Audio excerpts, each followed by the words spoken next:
Our topic is Philippine food, history, and culture, and it will be a delicious conversation with Guillermo Ramos and Claude Tayag.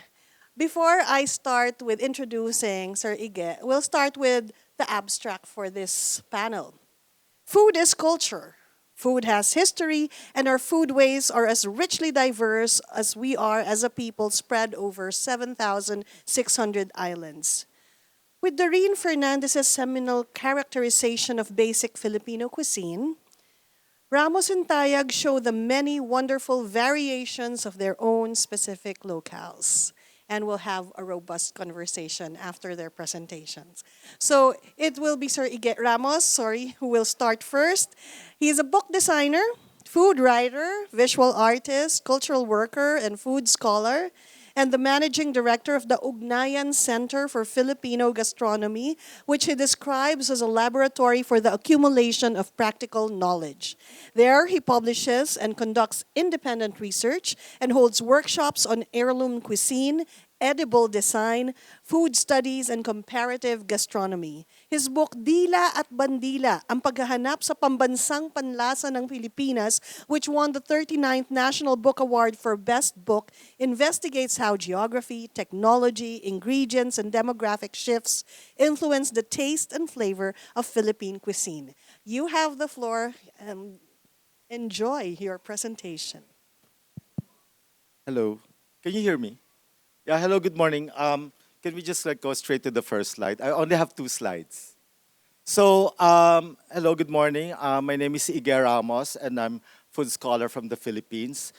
These are some of the few books I did. Before I started as a graphic designer, designing books, mostly culinary books like Culinaria, Claude Tayag's book. So Claude and I are no strangers, and designed Claude's books as well. So the first book that you see on the left side is The Republic of Taste, the Untold Stories of Cavite Cuisine. And this is like my very own, my first book uh, after I left the corporate world. I want, so basically it's investigating the hyper-local activities, no? Really focused on a particular hyper-local community, how they eat their food, how they procure them. And then I published and designed the Maria Orosa book. Maria Orosa is our national hero. She's known as the inventor of the banana ketchup. And at the same time, she's a war hero, and she actually fed Filipino prisoners of war incarcerated in UST. No?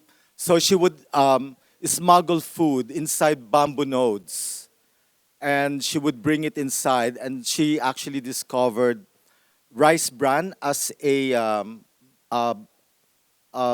source for a very, very good source for vitamin B complex.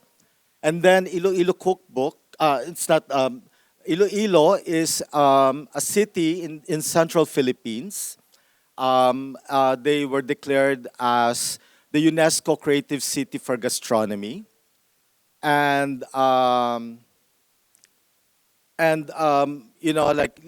the Philippines, we're tribal people. We sort of compete with each other, and I won't tell the controversy behind it because it's pointless. But one of the things I discovered in producing this book is it's very important to valorize local products. So one of my lectures on tourism is valorizing the local as the new premium. No? So basically, understanding the terroir, understanding the technology, understanding the ethnicity and the language, because language plays a very, very important role in transmitting food knowledge. That's why with that I wrote Dila at Bandila, roughly described as tongue and flag, Dila is tongue, bandila is flag. It's like a play on word, no? And this is like the English version. Dila at bandila, the search for the national palate of the Philippines. Because in the Philippines, the food, um, the the food writing, even promotion of food, or it's really fragmented. We don't know who are the Filipinos. So in this book, I was able to reflect on what is truly Filipino, because it's so difficult to promote Filipino food, because Filipino or Philippines in itself is a cultural construct. If I speak to you now, before 1898, like now this is like a forum, this is like I'm talking to you, talking about Filipino food. But if in 1898, if I speak to you now, I'm not, it's not a lecture, it's an auction. Because I'm an Indio. So all these like, how do we promote Filipino food if we ourselves don't know what Filipino is? Let's say, for instance, we have like, um, Claude will be talking about adobo, no? So I'm one of the few people in the Philippines who is anti adobo being the national dish. I don't want adobo to become the national dish, because if you go to the south, let's say the Lumad or the Maranao or the different ethno-linguistic groups, the Moro, they have their own cuisine. If you declare adobo as the national dish, what will happen is you exclude these people in the national food discourse. So we have to find something else, no? And then Bukang Bibig, this is a sequel to Lasa ng Republika for Dila at Bandila.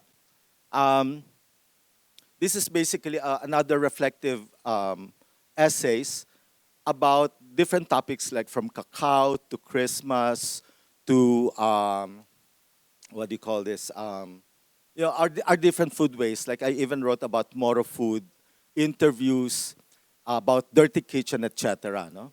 So with that, I was able to develop for the last 10 years. Next slide, please. Socio-cultural construction of gastronomy. Sorry, it's very. So, I've been working for this for the last 15 years. We're in, for instance, how do you explain gastronomy to the street food vendors of Iloilo? Because gastronomy is such a complex subject, very abstract. How do you concretize it?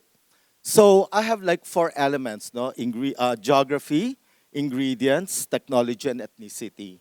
So I put together, and then I use the idea of lenses and lights overlapping. So if you mix two, ethnicity and technology, you have trade. Ethnicity and geography, you have community. Geography and ingredients, you have the terroir. Terroir, by the way, I borrowed a lot of things from the French, from Ria Savarin and other, from Pierre Bordeaux, but I won't be discussing this. Um, and then, of course, like you have ingredients and technology, it's culinary.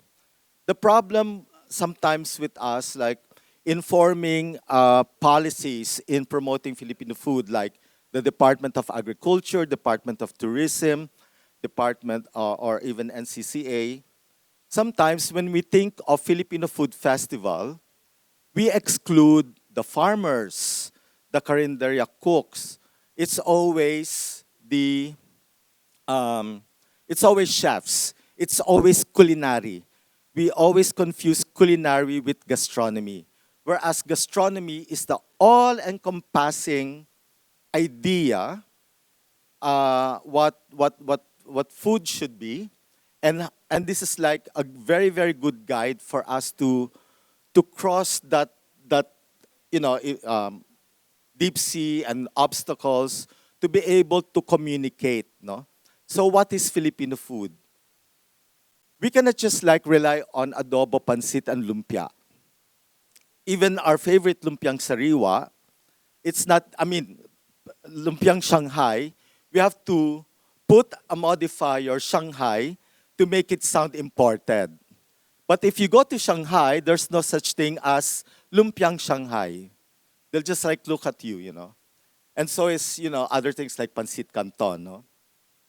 And then so in um, this Venn diagram, I also included the different what do you call this, disruptors like climate change, because no one's talking about climate change when it comes to food and you know, and then you have the problem within the community. You have the ancestral domain, pandemic disruptions, even gender issues. No, I'm how food supplies get broken with armed conflicts, like what happened to Marawi. No, and then the forced migration, and then of course in trade you have the immigration, emigration, demographic movement, and then I was just talking to Lisa last night about the Chinoy concerns, wherein is the Chinoy food Filipino? Of course it is.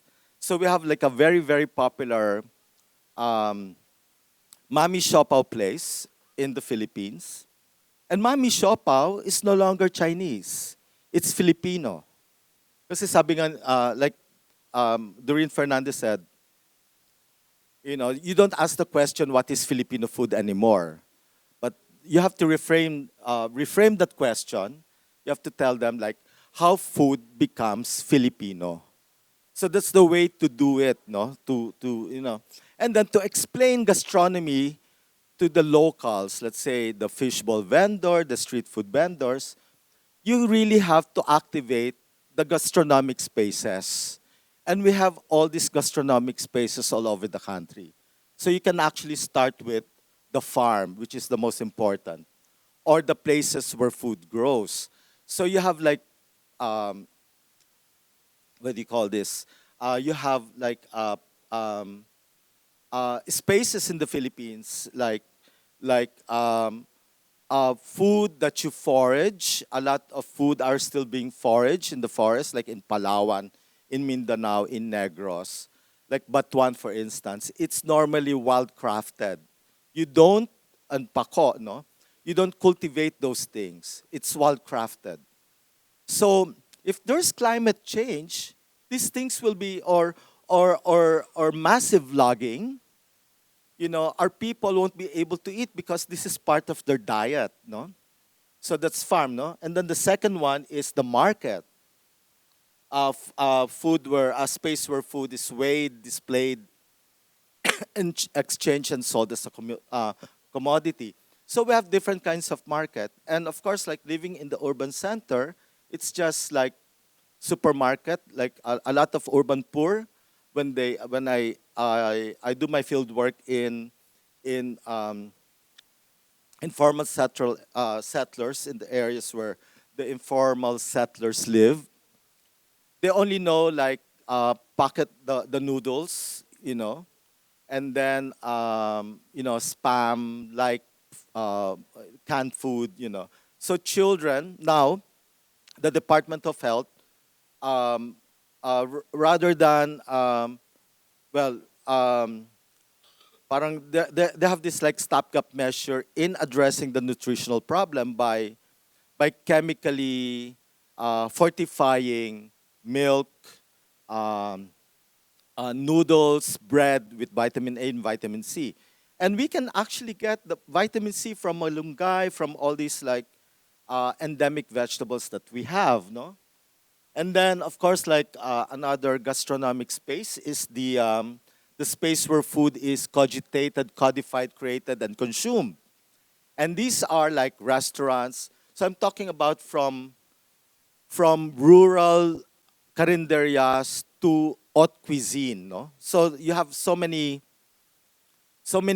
areas where all these what do you call this, spaces can be activated. And lastly, the space where food is studied, observed, and tested empirically. You have like schools, the culinary schools, like nutrition schools, like education, food tech, and not just that. Literature plays a very, very important role in developing our palate. And by reading books and kasi nga like I'm sorry, I'm doing like Tagalog. Um, so, for instance, one of the things I reflected on when I was writing Dila at Bandila, we learn uh, we learn language or the way we speak through our tongue. And one of the first things that and also the tongue is like a taste receptor. And our childhood memories of taste emanates from our tongue as well. So there's like if you eat good food when you're a kid, you're probably more articulate or, so there. So thank you. Thank you very much, Kim. Our next speaker, Claude Tayag, is a painter, wood sculptor, furniture designer, and manufacturer, chef, author, and a TV host. He also opened two restaurants, Ballet Dutung and Downtown 1956 Cafe. He has written two books on food, Food Tour, and Linamnam, Eating One's Way Around the Philippines, co-authored with his wife, Mary Ann Kiyok. And he was one of six chefs who co-authored Culinaria, a guidebook to Philippine cuisine, and he was also its food stylist. In tagapuring mga academician ng Aninong Gumagalaw Jury Award that year for Cultural Development and Sustainability, um, his show was given the award or gawad tagapuring mga academician. Sorry, I repeated that. In 2021, his restaurant was included in Asia's 50 Best Restaurants Essence of Asia. You now have the floor, sir. Thank you. So, um, can I have the visuals of the covers of the two books? So, hello. Yeah. So here, Linam Nam. And of course, I would like to acknowledge the presence of my lovely wife, the bitter half, Marianne, which we co-wrote this book, Linam Nam. It's actually like you can say literal a survey of the different regional cuisines of the Philippines. We scarred like from north to south, east and west, like the typical dishes of every province, region, and they're so varied. The thing is like it what and, these are like regional, provincial dishes, and the thing is it took us like around 4 to 5 years, literally traveling from north to south, and Marianne would be my secretary. She would take down notes where I will do the first tasting in case there will be like poisoning or something. She has a more sensitive stomach than I. So the thing is like, just to give you a background, Marianne worked as like 18 years with Cathay Pacific, based in Hong Kong. And at some point, she was like the chief purser. So she was like in charge of like and getting the report, like 10 minutes before they land. So the incident report. So she's that quick she does she's my secretary, I call her. So, and also like she's the sanitation inspector. She would check the toilet. Just great. But it's basically for our own consumption, not really for the government board or anything. So, and ako naman yung to discover, to explore and all that. So that is the second edition. This is the second edition which came out in 2014. The original one, the first edition came out in 2011. And Iggy Ramos here happened to be the book designer for both. And I must say, it has, for me, I don't know if Anvil Publisher is here, and she could confirm it. It is one of the best-selling books in the Philippines, like 30,000 is big already, but I'm sure in like in the US they would have like in the millions, right? So, but it's something like every traveler around the local Filipino or even foreigner would be their handbook. So it gratifies me us so much that people still use it to this day. A lot of the establishment might have closed, but this is food at street level. A lot of carinderias and in the marketplaces and describing what I hardly want to use the word authentic, but this is what the locals eat because it's do you call that gathered from their surrounding in immediate environment.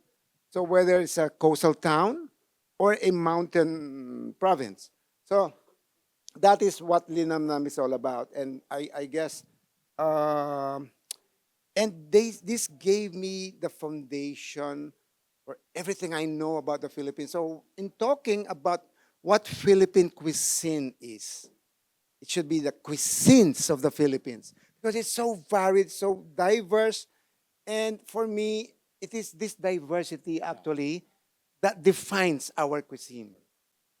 Not you cannot talk about like yeah, I guess is there such a thing as French cuisine? I mean, if you come to think of No, it, there's it's French, the yeah, regional. yeah. Okay, French cuisine, but they don't have a national. no, no national dish. So let's talk about the national dish. I mean, after, or can I talk about it now? Since you open it. Do you have another slide you might miss? No, these are Is this the it? two main books I want Okay. to because they're the ones being Yeah. promoted here. If you And are not gonna miss any part of your presentation, we can yes, smoothly okay, go to yeah. So Q&A. since Yeah. you already said it, so the ultimate Filipino adobo book, stories plus recipes from the heart. This is not a cookbook per se, and this is the second edition, mind you. The first edition, uh, 3,000 were printed, and they sold out in 1 year's time. And it just shows you what adobo means to us Filipinos. It is not the dish itself, it is a cooking method using vinegar as the main source of liquid, and then with variables such as like the what I call the what do you call this like garlic onion? The no the gisa yung yeah. Yeah, So there's a term anyway, for it, I know. okay. Yeah. So yung the other ingredients, and then also what kind of vinegar? The aromatics is The it? aromatics. That's what Okay, I yeah. call it. The aromatics will be the garlic, onion.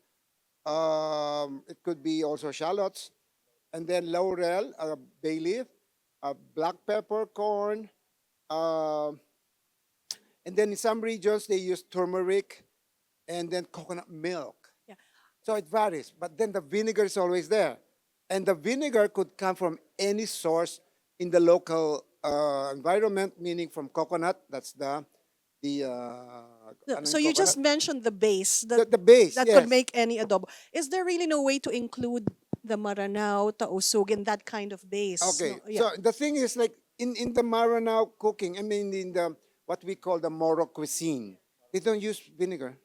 Oh, so there There's is hardly and so vinegar in his there. point that we could be excluding a big group if Not really excluding. Well, this was confirmed with me by Datu Sharif. Okay, so he's the unofficial spokesperson of the Moro. When we say about Moro cuisine, that's 7 linguistic groups. Okay, so anyway, that's in yeah. the. But they use a lot of coconut, turmeric, this and that, which also is common Yeah. up north in Luzon. But the thing is like with disparate. I mean, look at the photos of these different kinds of adobo. What is not seen there would be the common denominator. They are all cooked with vinegar, and these vinegars may come from the coconut tree, that's the sugar cane, the ano ba yung iba, yung kaong, Banana. and then also Pineapple. banana. I mean, the more common ones.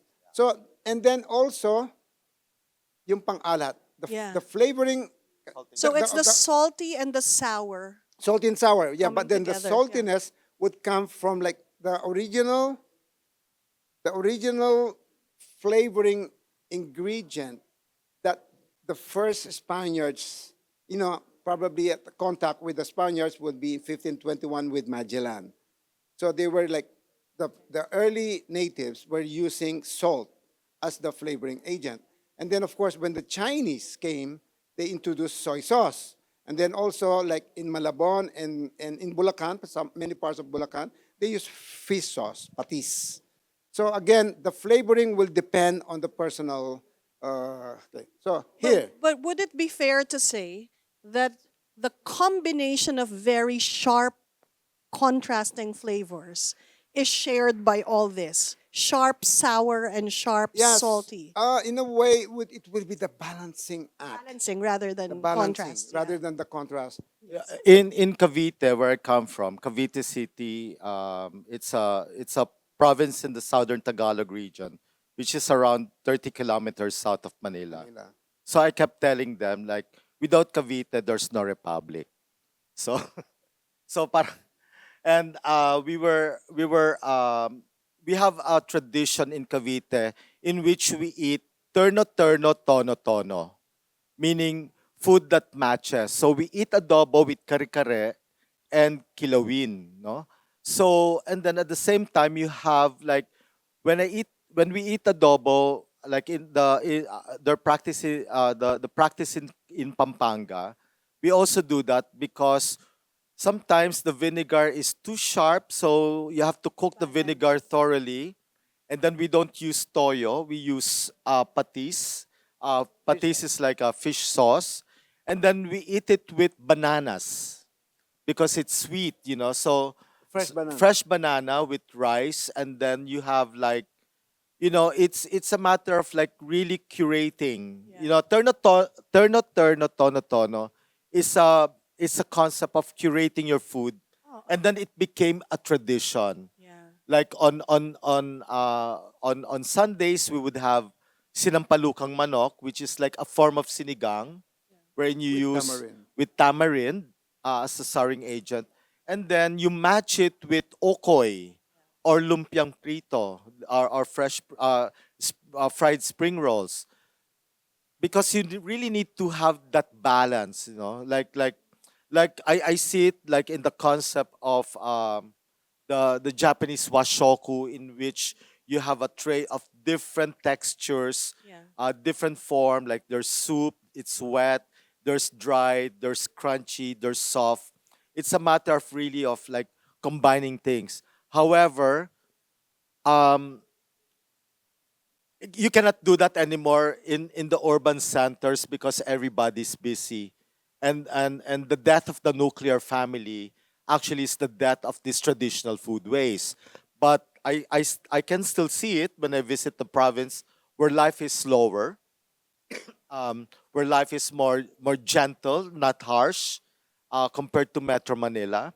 So they still have that kind of, you know of that bonding.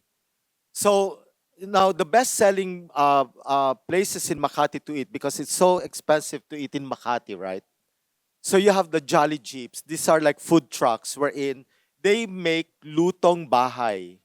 They cook lutong bahay, home cooked meals for employees who couldn't afford to go to restaurants. Are there questions? Yes. Wow, five hands. Shut up. Um, Good luck to the one who passing the mic. I leave it to her to make the decision. First one, ladies first. Just go, yeah. He was the first. Thank you. Go. Yes, Noel. Hi. Thank you for being here. So I'm a Asia. self-declared food super geek. I have a question for both of you. And one way of codifying national food history, one example that we have of it, and by no means complete or finite, could be said to be the Larousse Encyclopedia, right? You mentioned French cooking earlier. If you were to attempt a codification of Philippine cuisines, how close do you feel? Because I sense from both of you, especially from you, Ige, that you're still in the process of discovery, right? So on a scale of 1 to 10, how complete do you feel your understanding and knowledge is of Filipino cuisines? How complete? Do you want some time to think about it and listen to, or No, No, it's very, very interesting because I've been following all, I mean, I've been collecting all books or literature written about Philippine cuisine. No? I collect like, like my mom collected local cookbooks. And then in 1976, there's a book called Culinary Cultures of the Philippines. And Cora Albina's here, no? So it was published in 1976 by Bangkok Audiovision. It's written and edited by Hilda Cordero Fernando, my Lola. We're actually, no, Lola in gastronomy.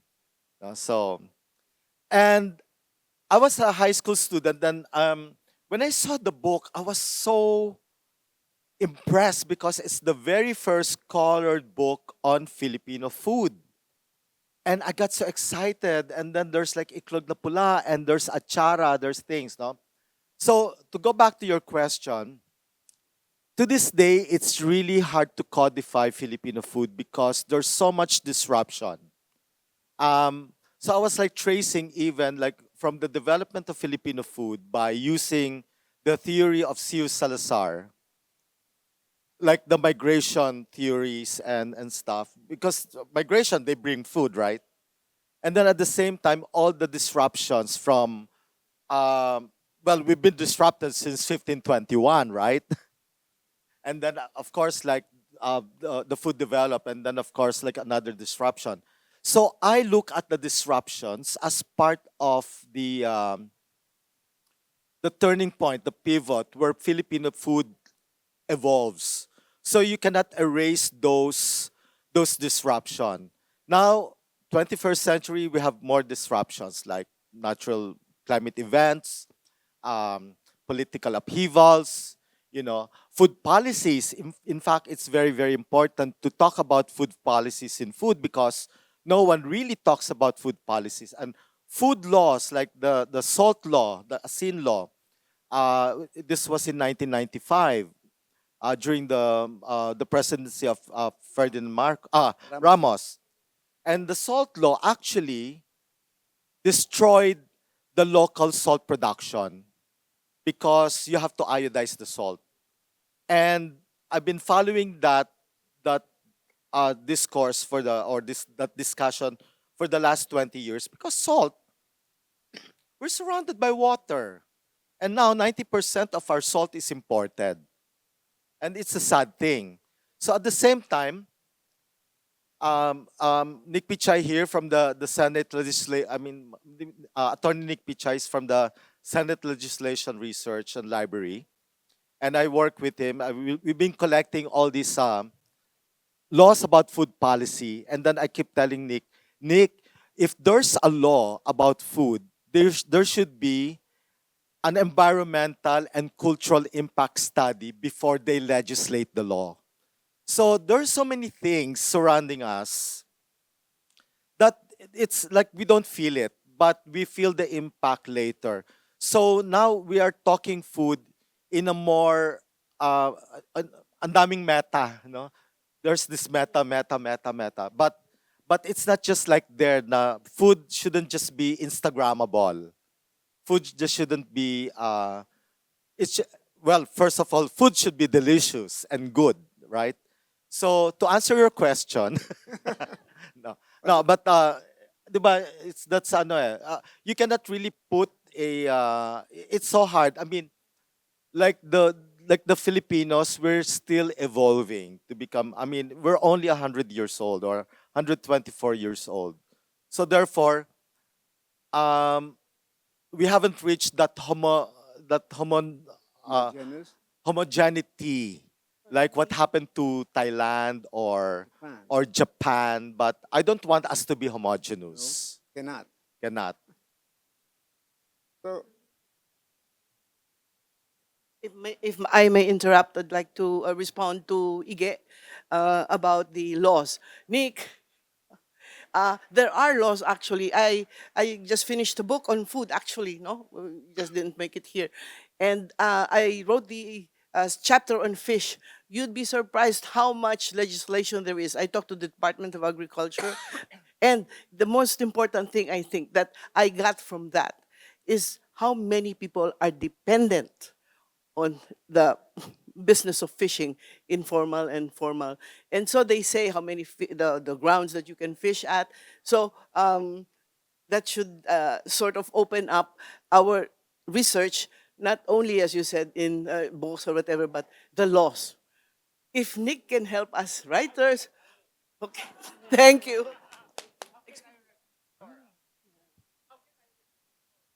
Okay. So there were more hands raised, yes. Ako na ba? Let's say yes. Yes, please. Okay. So I was wondering, do you think Filipino food is as popular in the global culinary stage as Japanese food is or Thai food is?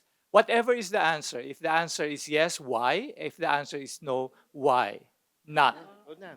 The answer is a big yes. The past, I would say, starting with the past 10 years or so, especially in the US, and then it's rubbing off the rest of Europe, wherever there are Filipinos abroad.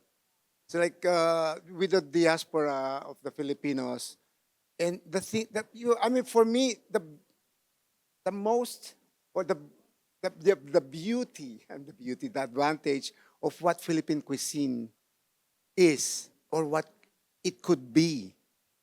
You can use any ingredient in the world, wherever you are. You don't need ingredients from the Philippines.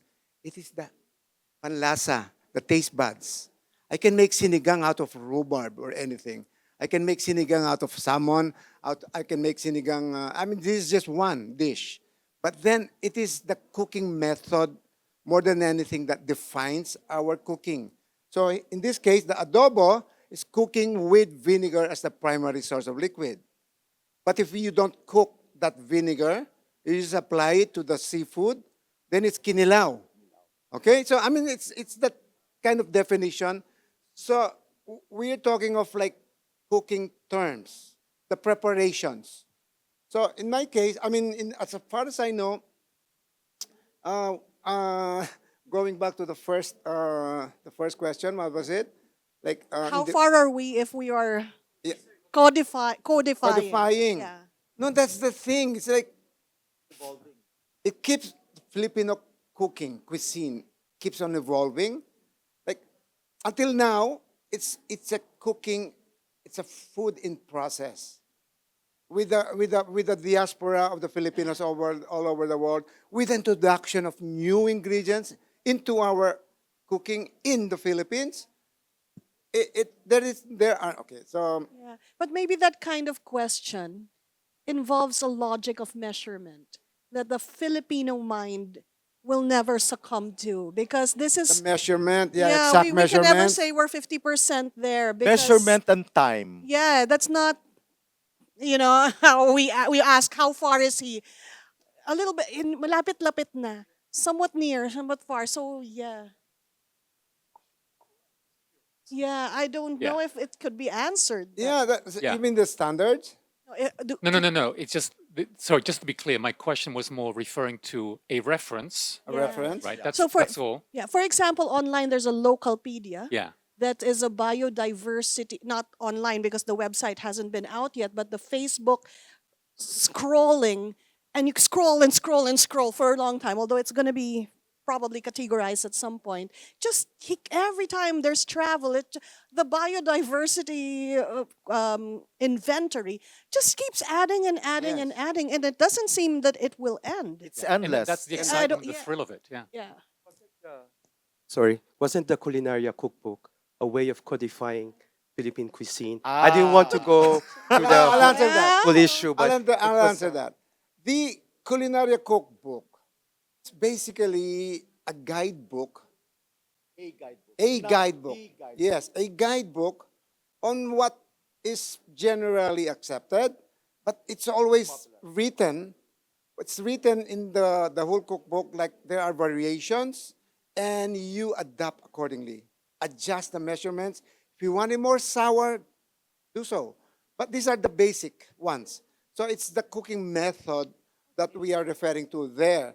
But it's not the end all recipe because we don't have one fixed recipe for any dish. It depends on the maker. So if I may define what Philippine cuisine is, it is not a historical aside, or do Yeah. I? Yeah, go ahead, go ahead. Okay, so historical. So it is like from the indigenous, like from the, like 10,000 years ago, what the people, the indigenous people, meaning including the what do you call them, the Aitas, sorry, yeah, Aitas, and then the migration of the like 5,000 years ago of the Austronesian. So that's 5,000 years. And then what they cultivated, what was farmed, when agriculture, initially what they gathered from their surrounding, from the seas and from the land. And then they started agriculture and all that. And then the introduction of Islam in 11, these are the recorded ones, 1190 in the south, right? Introduction of Islam, and then all the, the what we call the seven, what we were referring to earlier, yung kay Datuk Sharif, huh? The ethno-linguistic Moro. groups No, or the Moro cuisine. Okay. And then there's when the Chinese arrived in the 9th, 10th, 11th century, trade, but they introduced use, yeah, and different periods and different islands all over. That's why there's Chinese all over the Philippines, trading initially, and then they left their intermingling, intermarried, married. So here's the, and then the coming of the Spaniards, and then also like 50 years, 90 years of American, all that. So yeah, and so going back to culinaria. So again, the culinaria is a guidebook on the best practices. It's not, it doesn't tell you this is the definitive way of doing one thing, but if you follow it, and then again, you can more or less adjust it to your personal panlasa. And there's that a is lot what of is Filipino cooking is all about. And then quickly, the design direction of, because I was the art director of Culinaria. So the design direction of Culinaria, they started the book without me yet. And the publisher was complaining because when she saw the photographs, what is Filipino food? So they have like kare-kare, for instance. It's in a palayok. And then it's in an agkay, the pot holder. And then there's a tinalak placemat. And then there's so you have that aesthetic, the barrio fiesta aesthetic, wherein I call it the Lawiswis Kawayan School of Design. Just The to say more, it's Filipino. the more the merrier. So you have the sandok, the ladle Native. Coconut with shell. coconut shell and bamboo. So I said, why can't we make it just white dish and straight photography, not just to show and then somebody asked me, so how do you determine that's Filipino food if it's on a white plate? The ingredients. The ingredients. Diba? So Yes. Claude was like the art director. He was given the brief, lahat white. Remember, it's yes. all white, so that you We have a highlight the copy. food. Can we request a copy from them? No, anyway, You highlight the food, and you don't highlight the props the props. to make it Exactly. Filipino. Diba? Yeah. Wait, I think there's a question. Yes. Yes. The next question there. Been- Actually, I realize it's a follow-up question because fellow foodie then. I am also a fellow foodie and I also understand the question on codification because it's the objective is protection, right? We want to protect it. But I also want to share my experience then. So I cook. My boyfriend is German. He cooks. So he's also a chef. And then I brought culinaria to him.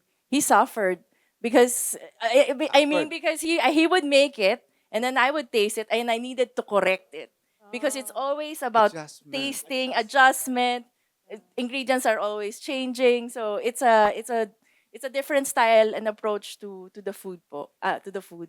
So the question is because it is a guidebook and I will give you visual aids because there are foodies from all over the world in our audience po. If same way like if you go to Italy, we know where the food centers are that we should try out as foodies because you're all already hinted, actually elaborated on the regionality. Yes. We're not a homogeneous area. give me three cities that we should go and explore the Hirap. cuisine Oh, that's a in. nice question. Yeah. Yes. Give three cities that you go to for these things, no? For like if go Can I ahead, start? yes. Of course, I take pride. I'm from Angeles City, Fang Pampanga, the birthplace of the sizzling sisig.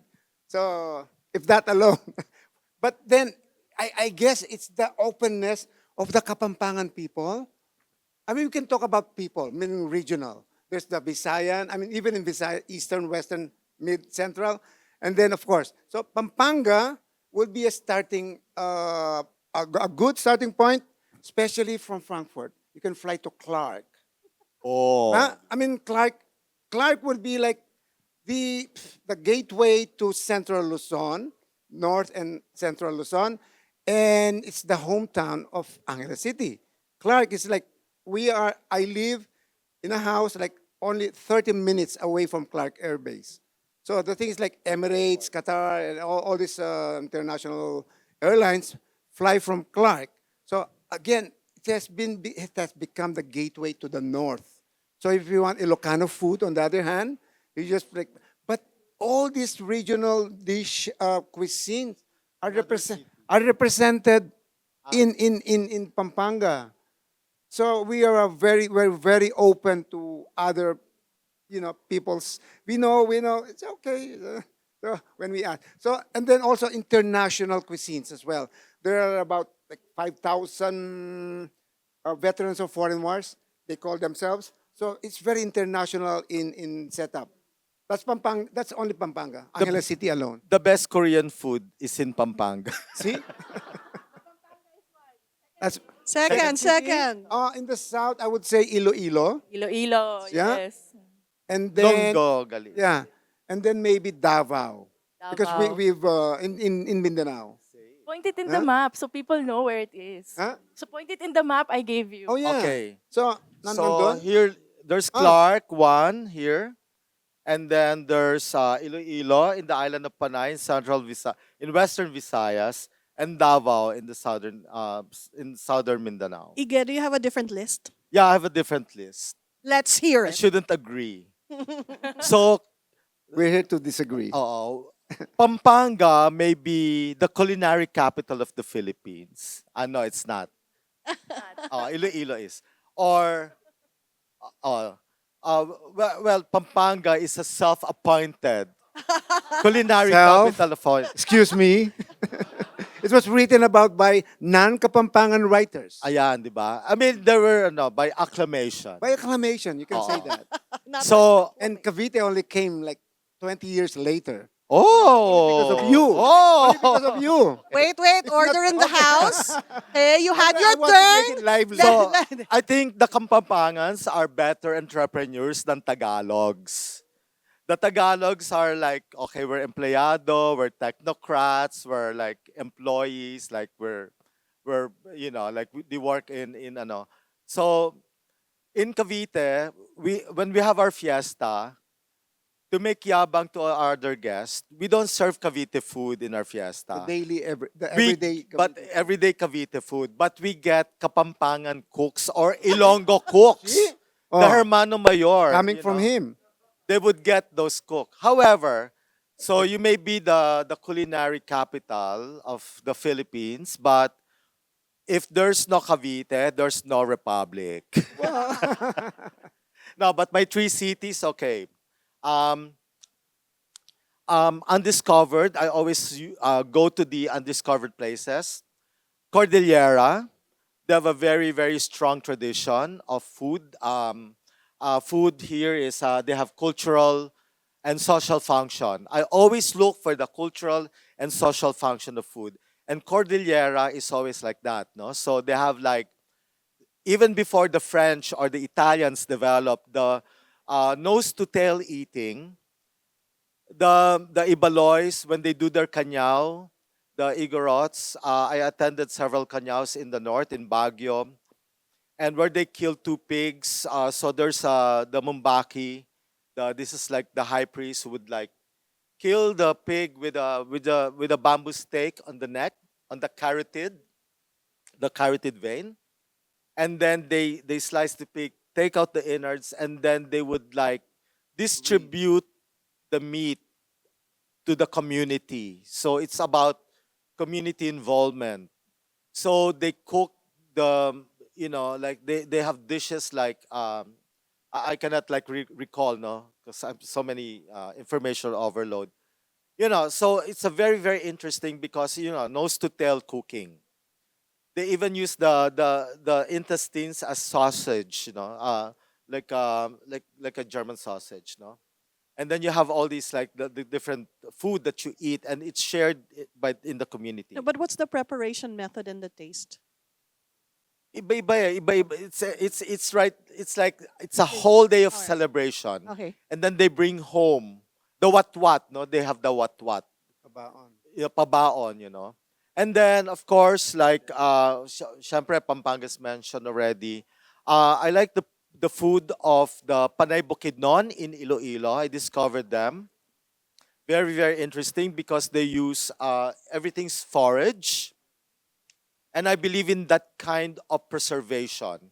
If you don't preserve that, forest, or that's open to everybody, not to the loggers, but open not to everybody, not to the developers, but actually you just have a natural forest where people can actually forage, like a community pantry. And then Marawi, um, the food of Maranao. They have cuisine, they have palapa, they have all these like different ways of doing things, which is so different from Manila. Yeah. And And I, then of course not naman subculture, but the Chinoy cuisine, which is not we've always excluded that in the discourse. The Chinoy cuisine, the cuisine, the Filipino Chinese cuisine, I always compare them to the Peranakan culture, wherein the male come from China, married the local Malay, and developed their own culture. And it's a very rich culture, like what you find in Pampanga, in Bulacan, some parts of Cavite, Cebu, Iloilo, and they develop, a Filipino Chinese hybrid cuisine, which you cannot find in China or in other places in the world, like where the Chinese diaspora is present. So you have that kind of cuisine that is so unique, and it should be included in the Filipino culinary canon. So that's my three or four. okay, maybe one last. We have a few minutes. Yes. Um, I was not asked, but you're a foodie. But I think the one cuisine or cooking that you should taste or food is Batanes. Yes, also. It is undiscovered. It's in the far north. It's hard to access, and it's probably the best place in the Philippines. Two. But Batanes. Batanes, of course. I'm not that I'm advertising. I do have a book called Delicate Balance, which is about Batanes, its ecology, its food, and its community. Because its food is um, utterly tied up with a certain tradition that has existed for 1,000 years, and that is how they catch the mahi-mahi, the arayu, because it's a fishing method that starts in a certain month, which is March. There's a group of Matao fishers. The system is called Matao, and the leader, which is elected among maybe about 20 of them, is sent out to the sea first to see whether conditions are correct and whether the dolphin fish has arrived from the farther side of the Pacific. If it is good and he catches an arayu, the arayu is processed. It is filleted one side, but the fisherman and guests, if any, because we were lucky enough to be there one time. Well, not lucky enough, we timed it because we were making a book. And they cook it just in plain water and salt. That's all. But I don't know, it tasted different. So that is just one, and you have to time that. But the rest of the time, the fishermen go out until end of May. The fish is not consumed. only that middle portion, the spine and the head, you can eat that. But the rest, the fillets are salted and air dried. At the end of the season, that is distributed among the fishermen, their families, and anybody who ever helped. You helped me cock the boat, you get a share. Even we were just writing about it, we got a share. The fish is never sold. The fisherman who sells the fish is ostracized. And so that is so connected with what they eat later when it is hard to gather fish, because Batanes, of course, is the typhoon-ridden province of the Philippines. Okay. So please go to Batanes because they eat other things. They eat octopus. They have moss soup.